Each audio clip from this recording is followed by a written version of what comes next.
Just about anything the federal government owns may eventually wind up in one of the 4 warehouses of the Texas Surplus Property Agency. Used cars and tires, clothing, and even tennis rackets are just a small sample of the property which comes under the agency's control. The program provides small local governments the opportunity to get quality used items at a very small cost. So materials that taxpayers have already paid for can be put to more good use, thereby saving local taxpayers the cost of new equipment. All righty. The agency hasn't received a lot of statewide attention, perhaps because the executive offices are located in San Antonio instead of Austin. About the only contact with other agencies comes once a year when the state auditor checks the books. Last year, the audit found that the Surplus Property Agency had lost some $23,000 in merchandise. That's a moderate amount compared to the large quantity of property handled each year. But some employees of the agency say those figures are not entirely correct. The accuracy of the agency's records have been questioned before by the agency's own internal auditor. In one district, he found the inventory locator system mostly non-existent. And in another district, the auditor said a lack of inventory records on calculators and typewriters voids any attempt at tracing the items.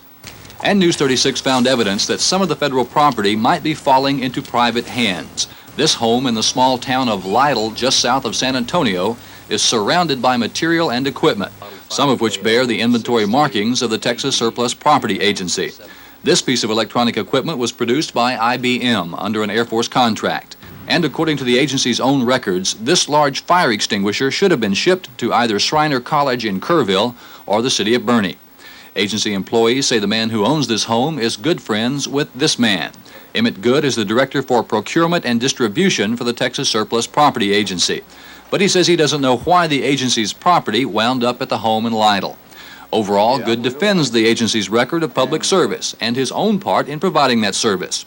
For example, Good owns and leases this mobile home, which sits on agency property.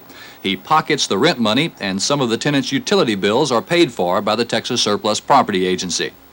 Like I say, I thought I was doing really the agency a favor by taking it upon myself. For I knew we would need it for security purposes. That's a proven fact. You know, when I say this, it just someone there is going to keep someone from coming in. The executive director of the Texas Surplus Property Agency was unavailable for an on-camera interview. Marvin Tietzman is currently in Honolulu, Hawaii on agency business. Meanwhile, Emmett Good says he'll continue checking into how some of their property apparently made it to Lytle. Hollis Grizzard, News 36.